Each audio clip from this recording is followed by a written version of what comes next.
Welcome back to the Gas Compression Podcast. So today is Jim Dettore is going to join me for round number 2. So Jim is the president and head of everything, FAS training, and he specializes in failure analysis, just like the FAS stands for Failure Analysis Services. It's a real treat to have him on here because this is what he does for a living. He is in our industry and he goes out and puts on classes and helps everyone in these industries, from engineers to mechanics to everybody, to learn more about analyzing failure. And he's been a busy man. He's since February, he's been out on the road putting on classes. And I think he just got finished in Fort Worth. Isn't that right? Yes. So he had a full class in Fort Worth and of 25. And so his next class is going to be in Colorado Springs in October 11th to the 14th. So if you like what you hear, I really encourage you, go to fas-training.com and you can get more information there and check out what he's doing. So if you are in this industry and you're dealing with bearings, you're dealing with engines and compressors, or you have people that work for you that do, they need to listen up because we're going to get some inside training today. So Jim, I'll let you take it away. How you want to start this off? Well, Michael, I thought we'd talk about engine bearings a little bit. The topics we'll cover will also relate to compressor bearings for recip compressors. And one of the big things, and we touched on this during the last podcast, was cleanliness and how important cleanliness is, especially when it comes to bearing installation. And we see a majority of the failures, or not just failures, but premature wear out, which the term we like to use is lack of durability. Premature wear out of bearings just due to lack of cleanliness during installation. So we'll start with some of that. You know, when we're installing bearings, right from the get-go, things need to be clean.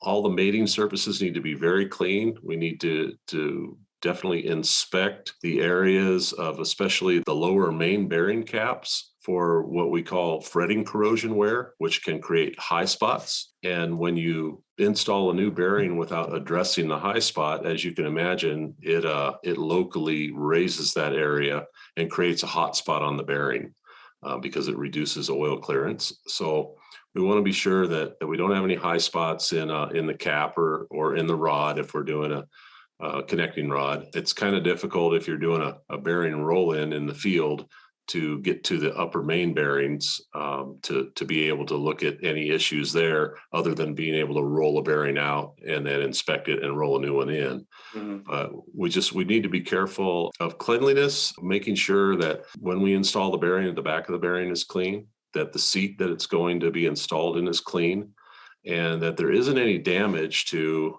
the ends of the bearing. I'm going to hold up this bearing here. So the area that we're looking at here is this area here, and this should protrude from the bore just a small amount, just a few thousandths of an inch.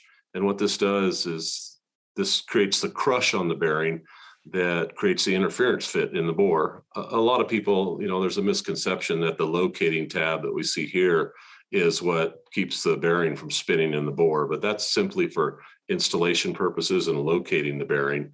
It actually creates an interference fit when we install the cap and torque it, and it crushes the bearing into place. So another thing that we see during installation is, especially when guys roll in bearings, is they start to tap on this area here, like maybe with a punch and a hammer, or push it in with the screwdriver or a bar. And as you can imagine, any damage to this surface here affects the crush on the bearing, and it causes some distortion. But those things there for installation and making sure that everything is very clean. One of the practices that we like to recommend is when we do install a new bearing and you pull it out of the box, always inspect the bearing for damage first, because handling damage can happen. And we want to be sure that we inspect the back of the bearing. We inspect these areas here, clean the back of the bearing. And then on this surface here, our recommendation is that you use like a lint-free cloth or towel, like a wipe all towel, and give it just one wipe in one direction, just like that. And basically what you're doing is you're getting any of the cardboard dust or the packaging dust off of the surface of the bearing before it comes in contact with the crankshaft. So don't use a shop rag. The shop towels are not recommended. Right.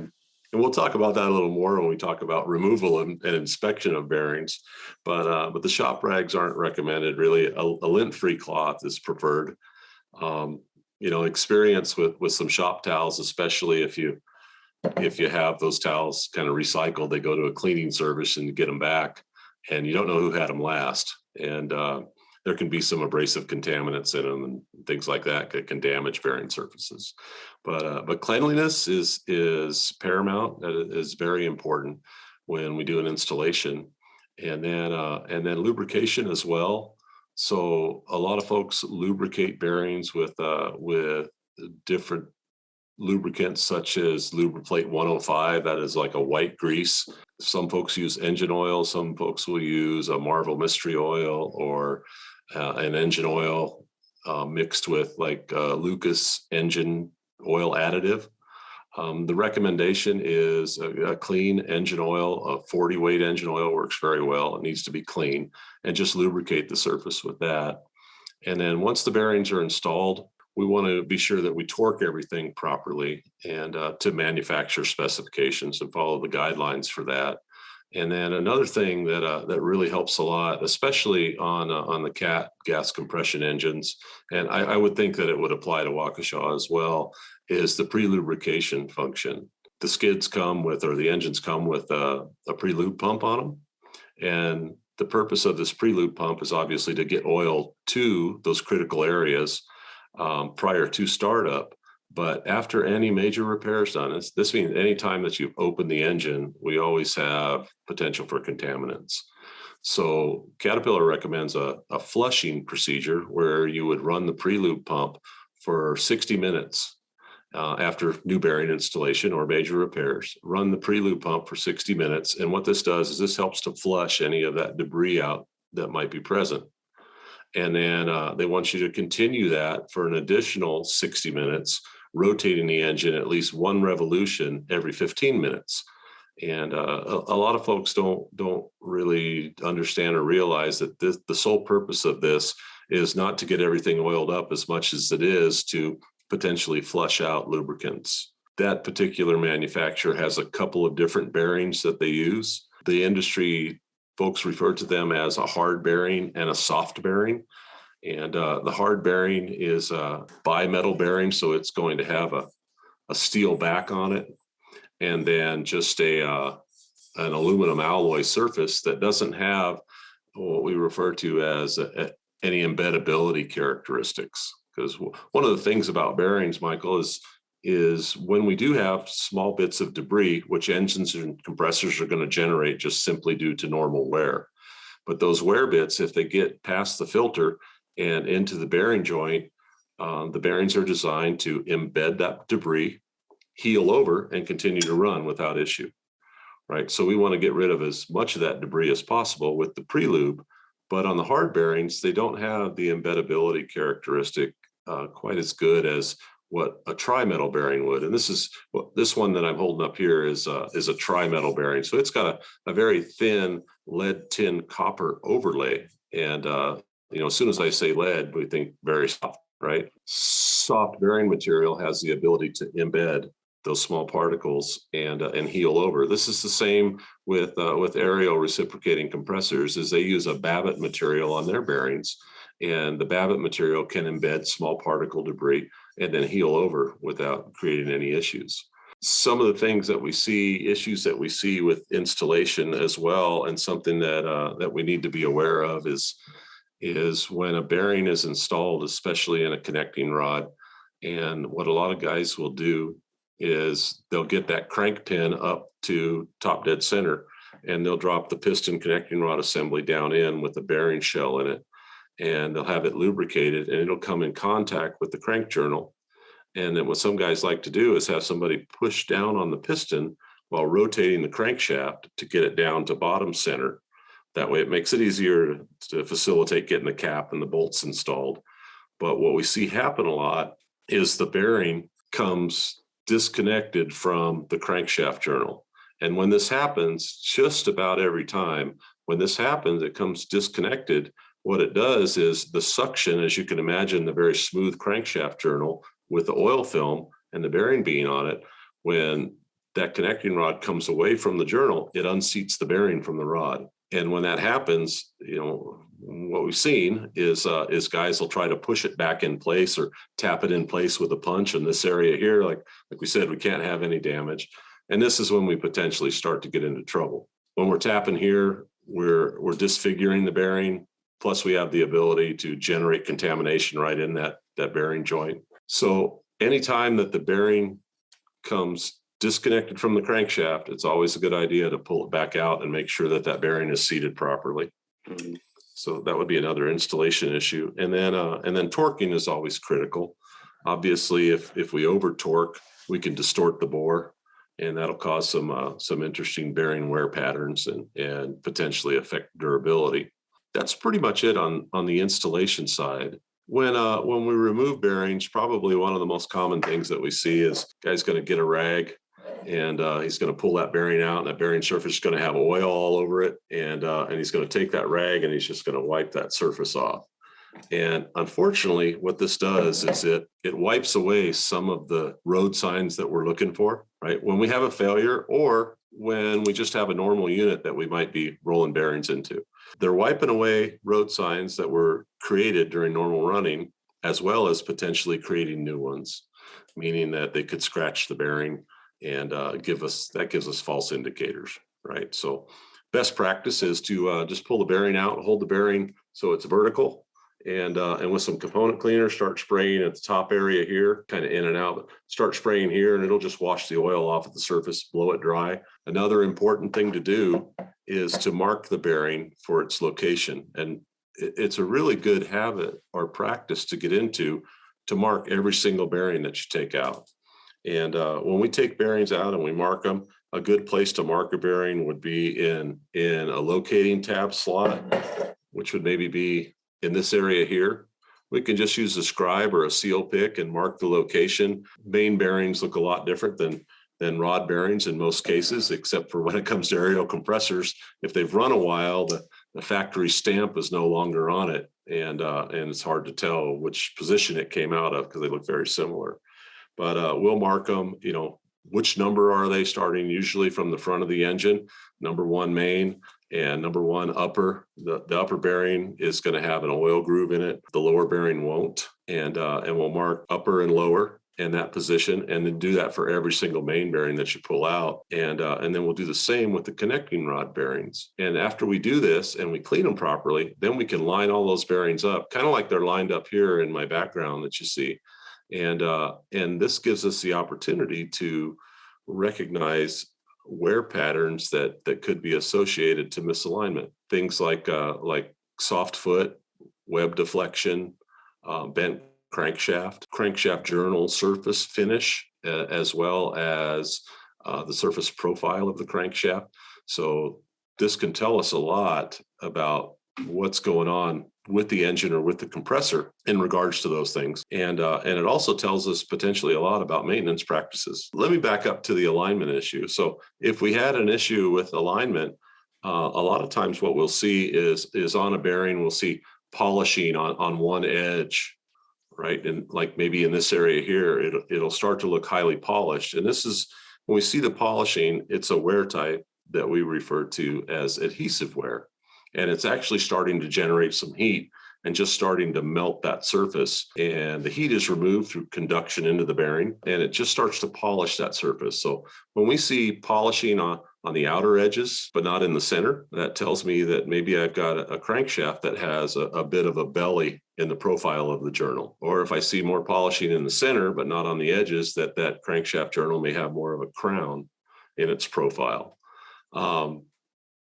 If I see it all the way on one edge, it could be a misalignment issue, like I said, soft foot, web deflection, or we could have taper wear on the crankshaft as well. And owning and operating a machine shop, you're pretty familiar with taper. Taper becomes a critical issue, especially in rotating equipment or rotating machinery. When we see the heavy taper, what we'll see is, like on this bearing surface here, I don't know if you can see this clearly, but what we've got is there's not much wear on this side of the bearing, but in this area here, we're starting to see where it's starting to pit out. And this bearing actually has, you can see it a little better there. Oh, yeah. with the copper exposed. So this is telling me when I see this here that this is the type of wear that we refer to as sliding contact stress fatigue. So the crankshaft slides across that surface during operation with a very thin oil film between those surfaces. If that clearance, tighter on this side than it is on this side, then it starts to kind of tension that surface, tension it and releasing it throughout the load cycles. And that starts cracks to form on the surface. And then those cracks join together and those pieces begin to fatigue and then they exit out. Or sometimes they're too big to exit. So they'll just sit in there and they'll bounce around and begin to erode themselves and make smaller pieces and then exit and pit out. So if I pulled the bearing off and looked at it and saw that, what would you say caused that? Well, if I saw that, the first thing that I would want to look at is if it's a gas engine, the easiest thing to look at is all of the mounting on the engine to make sure that we don't have a soft foot condition that would potentially be causing the block webbing to deflect. And when it deflects, that changes the profile of the bearing surface and causes it to apply more pressure on one area of the bearing rather than evenly across that bearing surface. So that would be one thing that I would look for. The next thing would be the crankshaft journal surface. And using a small machinist square, those work very well. You can hold that across that surface and get a flashlight behind it, and then and see what kind of irregularities or what kind of profile you have on that surface journal. That becomes very helpful. Some of the other things that we see related to normal operation would be things like cavitation erosion. So this one here is a Waukesha bearing.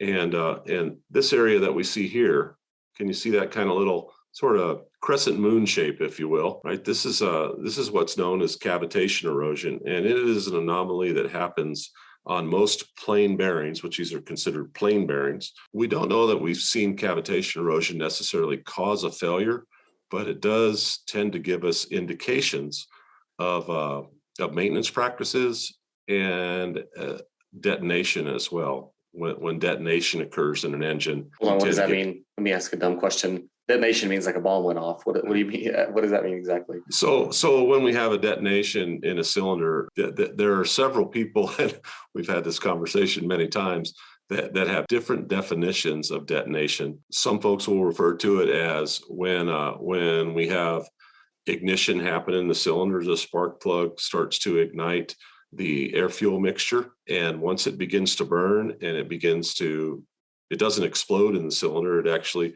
begins a controlled burn across from the spark plug across the face of the piston.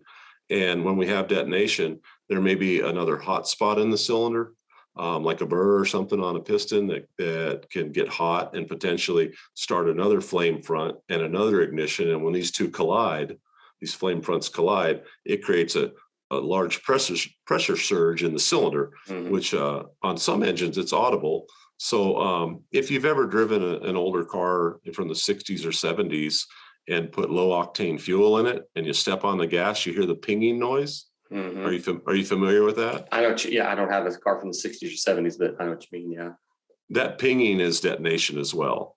And another thing that happens, and my beliefs are more along these lines, is when detonation occurs is if we've got a connecting rod and that connecting rod is pointing straight up and down when combustion occurs, when what we refer to as BMEP or the brake mean, specifically cylinder pressure, brake mean effective pressure in the cylinder, that needs to happen somewhere at about 12 to 14 degrees after top dead center, so that connecting rod has a little bit of angle on it. Well, if we have a little bit of angle on that connecting rod, and those gases expand, they can push the piston down and it rotates the crankshaft and creates torque. When detonation occurs, that connecting rod is straight up and down. So as you can imagine, when there's pressure applied on it, there's no place for it to go. So that pressure expands very rapidly in the cylinder, creates an audible knock, and it's very hard on lubricant films between bearings and crankshaft surfaces. But one thing that it tends to do to bearings, and I didn't bring a detonation cavitation example with me, but what we tend to see detonation on is the upper connecting rod bearings in engines. And where it typically occurs is right in the load zone of the bearing, which is in this area here. And what it tends to do, Michael, is it compresses that oil film very, very rapidly because of that sudden pressure surge in the combustion chamber. As it compresses it, when it releases, it pulls away from it. When it pulls away from it, cavitation occurs. And then it compresses it again, and the cavitation bubbles, they implode, and we get what we refer to as high pressure jets striking that surface and causing cavitation damage in an area that we shouldn't see cavitation erosion. So that would be more reminiscent of what we refer to as detonation damage. Usually when we see cavitation erosion, and this one is pretty severe, that's this damage in these areas here. Can you see right? So this is some pretty severe pitting. And what tends to happen when cavitation occurs is, as you can imagine, when the oil enters this joint, it's at a specific pressure. And then as it gets into the loaded area of the bearing, that pressure increases significantly. When an engine is running, we have oil that's constantly squirting out the sides of these bearings and out around the crankshaft, fillet radiuses and journals. And we always have the potential for some aeration and some bubbles. So we always have bubbles present in the system. When those bubbles get to this area here, they reach a higher pressure and they tend to implode. And that sucks what we refer to as a high pressure jet of fluid that strikes that surface. It's microscopic, but they've estimated that it strikes the surface at pressures up to about 10,000 PSI. Oh, wow. So as you can imagine, over time with, and it's not just one or two bubbles, it's usually clusters of hundreds or thousands of bubbles. And when they implode, those high pressure jets strike that surface. And once you've pounded that surface so many times, little cracks start to form. And then that piece fatigues and it pits out. And then that just continues. And we start to see some pretty severe cavitation erosion, like you can see on this. So what is that material? What is that made out of, that material? So this bearing here has a steel back, and then it has an aluminum bonded to that steel back. And then they usually electroplate some type of bonding strip. Oftentimes it's a copper bonding layer. And then they will electroplate a lead tin copper overlay on the top of the bearing. And then oftentimes they'll put a tin flash over the top of that just to protect the bearing from corrosion and make the bearing look pretty when you pull it out of the box. But what it's doing is it's eaten through. It's the cavitation erosion has eaten through the surface layers. So it's eaten through the lead tin copper overlay, and it's exposing the aluminum underneath. And that's why it's so light in color. It just looks like the raw aluminum. So we also tend to see this when it's severe like this, and this is considered very severe. It tells us something about maintenance practices as well. The possibility of maintenance practices being incorrect, meaning they're running their oil too long and the oil's getting a lot thicker, especially when it's cold. Lots of byproducts of combustion and oxidation and things like that thicken the oil. So at startup, it cavitates very severely. Or they're running the wrong viscosity oil for the temperature range that they're running in. And as you can imagine, if the oil is too thick, it's hard to get good pumpability and flow. And that can cause some cavitation erosion as well. Another thing that tends to excite this is suction restrictions. We've had some students and customers tell us they found some interesting things in oil pans over the years, like the occasional rag, right? Nuts, bolts, wrenches, things like that. A couple of classes ago, we had a gas compression technician tell us that he found an entire pair of Levi's in the oil pan. So I know it sounds kind of crazy, but my guess is that they were probably trying to clean up a mess in the oil pan, and you wanted something to soak that oil up with, which is brings up another good point. Anytime that we're cleaning the inside of an engine or an oil pan or a sump, that we want to avoid using any type of oil absorbent mat, like the pig mats and things like that, because they leave fibers behind, and these fibers become contaminants along with the cleanliness stuff there. But those are the things that can cause cavitation erosion that we see. One of the biggest things that we tend to see from the abrasive contaminants being present are things like the scratches. Can you see try to get this, where there's a lot of fine Oh, yeah. scratches across the surface of that bearing, which tells me that I have small particle debris, which means that these particles are small enough to bridge the oil film between the crankshaft and the bearing and scratch the bearing. Sometimes we see that the particles are much larger. The larger particles are too large to get between the bearing and the crankshaft, so they stay in the oil hole of the crankshaft, and they just scratch the bearing right down the center until they've either removed enough material that they can escape, or they've eroded themselves to the point where they become small enough to get between the bearing and the crankshaft. But as you can imagine, there's a tight clearance there, and it just continually scratches that surface because the particles are too large. What were all those little black specks in the? So they actually look black, but what they are is they're pieces of aluminum bearing material, most likely from the severe cavitation erosion. As pieces break out and as they travel down through here, they get embedded in the surface of the bearing. I'll see if I can get a little closer shot. Yeah. And can you see them kind of sparkle a little? Yeah. There?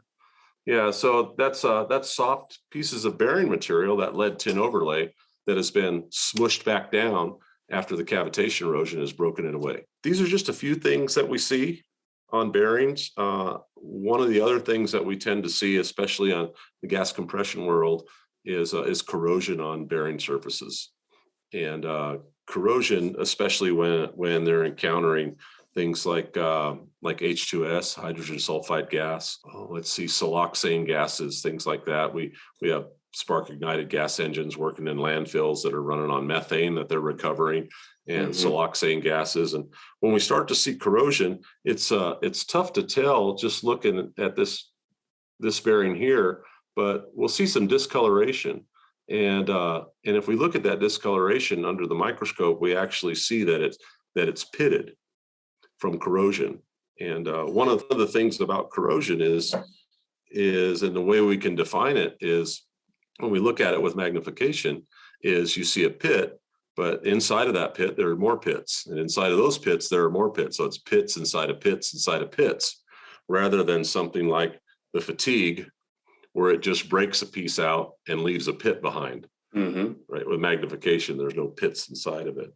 But we tend to see, oftentimes see quite a bit of corrosion damage, and that can be not only related to the gas that they're burning, but operating temperatures. If operating temperatures are too low, engine operating temperatures, then that can excite the corrosion a bit too, or just simply running the engine oil too long.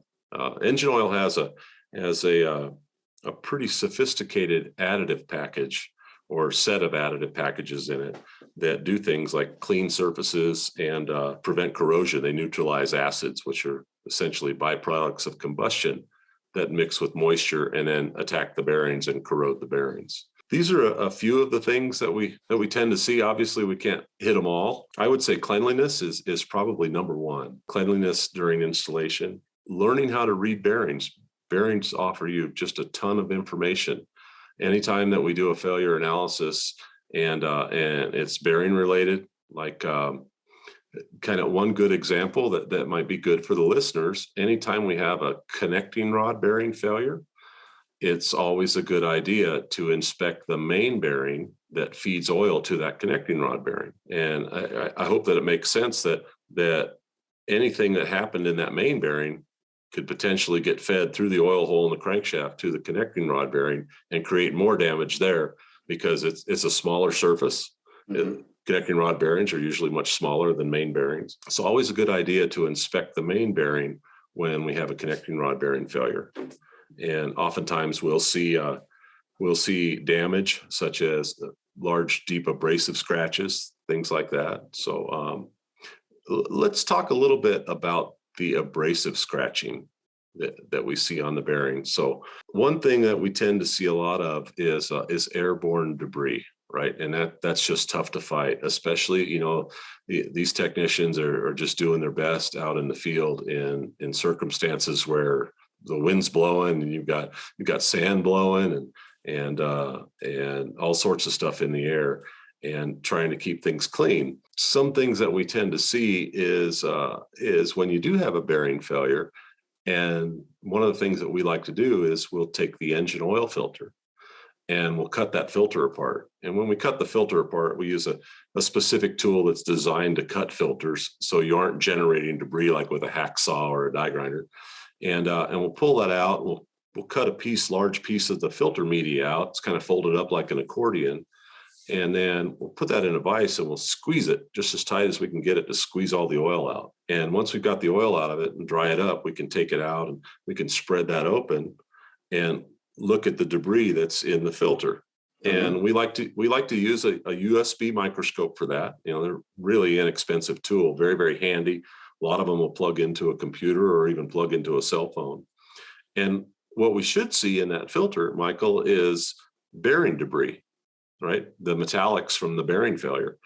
But what we tend to see are things like bearing debris and little tiny rocks, which are sand, right? Or little tiny clumps of dirt or paint chips, or we've seen some crazy stuff, grass, but we've seen bugs. We've seen RTV sealant, in the filter from excessive use of RTV. One of the ones that is a biggie is, and we've seen this in some of the make-ready shops that we visited. I don't want to mention any customers, but they'll have an engine or a compressor apart, putting bearings in it, and assembling crankshaft and connecting rod assemblies, and there's a guy working on the other end of the skid, and he's got a grinder, and he's just going to town with that grinder. And what a lot of people don't realize is those little sparks that we see fly off anytime we grind something. Well, when they cool, they take a spherical shape. So they're round, just like the planet Earth, they're round. And because of the heat, they're blue, right? They get temper colors on them. And when we start seeing stuff like that inside of an oil filter, right? Well, it all starts with the bearing, and I look at the bearing, and with a little bit of magnification, I can see that the scratches in the bearing have round bottoms on them, right? So that tells me, okay, spherical debris has gone through there. Well, I know grinding sparks are spherical. Sometimes it's things like the dead blow hammer. Are you familiar with a dead blow hammer? Oh yeah. So those things can fail, and what they're full of is metal slag, and it's little tiny balls of metal, all different sizes.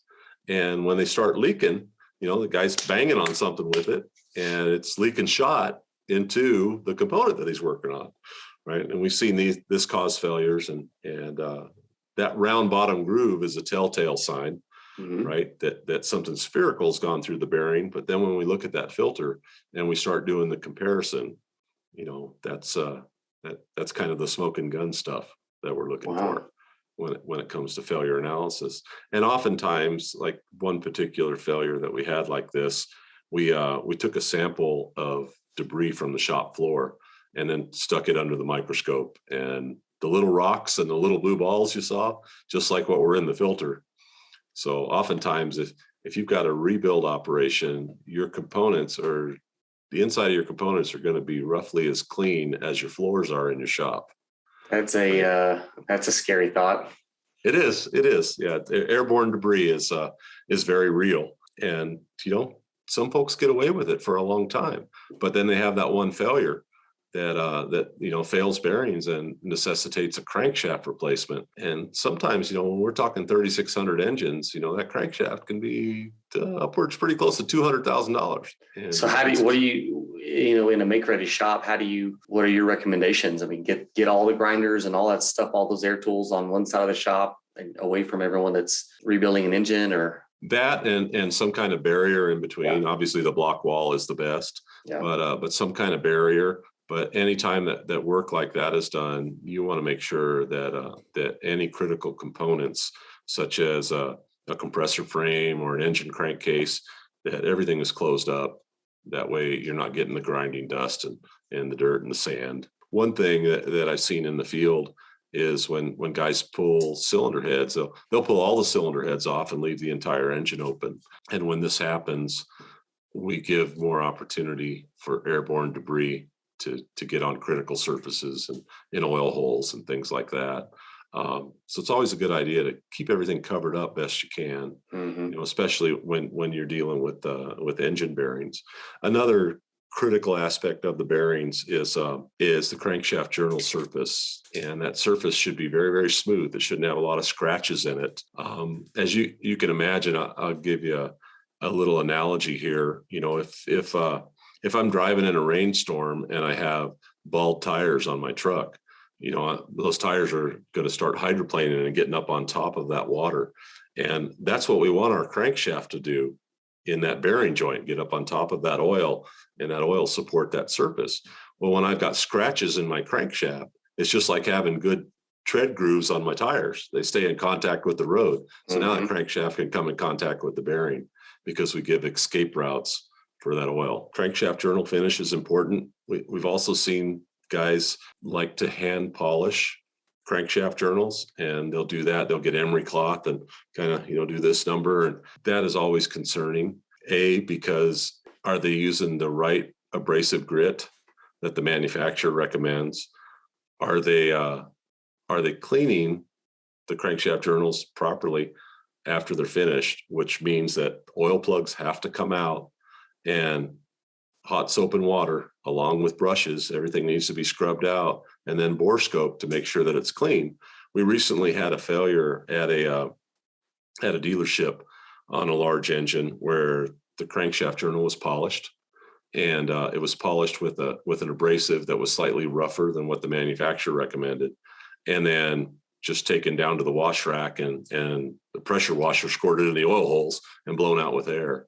And the problem is there's that debris lodges down in those areas where the clean out plugs are, and then they finish building this engine, and we're talking $1 million engine, and they put it on the dyno, and that little debris breaks loose. As they're rotating it, it's running, combustion's happening, and it gets delivered right to the bearing. And what tends to happen is that, especially with the hard bearing that I mentioned earlier, is that debris will try to embed in the bearing, and then it can't fully embed and heal over. So what it does is it embeds, and then it starts to scratch that crankshaft as it's rotating, similar to one of your cutting tools on a lathe. Right. Very similar process. And that ends up generating more debris and building a lot of heat very rapidly. And they ended up with the bearing and crankshaft failure after overhaul. And when that happens, people want answers. Right. That's when they turn to us. Unfortunately, sometimes we walk into a shop and people are like, "Oh no, Mr. Bad News is here." But we try to support everything we can with facts, and the goal is at the end of the day to try to educate them to help prevent that from happening again. Well, whenever you do this training at your courses, how long do you allocate for bearings? So we'll usually spend somewhere 2 to 3 hours talking about bearings, and that goes through how they're made, how they work, how they wear, how they fail, the different types of wear that we see on them: adhesive, abrasive, cavitation erosion, fretting corrosion, things like that. And then we'll usually spend an hour and a half to 2 hours in a hands-on lab where the guys, they just learn the skills and knowledge, and they get an opportunity to apply it on usually somewhere between 10 to 15 pieces that all exhibit the different types of problems that they just learned about. Bearings I look at them as, for what I do, they are one of the most valuable tools available for me to tell what's been going on with lubrication systems, with cleanliness, with torquing, with assembly, different operations that can happen that can potentially create problems. Well, I don't know if we could keep all the listeners' attention for 3 hours. So that kind of feels like a good place to wrap up. I think that I didn't keep count, but there's about 10 or so tips and tricks, do's and don'ts that everybody that's handling bearings needs to listen. And if you're listening to this, you need to go back and watch the YouTube video, because Jim had a lot of examples and given some very detailed views of what wear looks like and what's causing it. So I got an education today. Like I said, we're never on the engine side. So I learned a lot today. Excellent. So everything for the most part that applies to the engine bearings also applies to the compressor bearings, with probably the exception of detonation. There are other things that we see in compressors when we have valves malfunction on cylinders, and you may have heard this term or be familiar with it, but they call it rod non-reversal. Mm-hmm. So it's constantly loading one side of the bearing, and that tends to be really hard on oil films. And we get metal to metal contact, and then the adhesive wear, and it ends up smoking the bearing or wiping the bearing. But everything else is is very, very similar. The last thing I'll leave you with is that flushing procedure on those large engines. That is a critical step. And I hope that people learn from this and learn from what we've seen that that's not something you want to shortcut on. Mhm. Once you've installed everything, you want to be sure that you flush with the pre-lube to flush that debris out of there. Well, Jim, thanks for coming back on. I think we've got at least another 1 or 2 episodes I want to do with you to continue to educate and provide some value out there to the gas compression folks who also work on engines too. So, man, I really appreciate it, and look forward to having you back on. Well, thank you, Michael. It's a pleasure, and looking forward to the next one. All right, thanks. Thank you.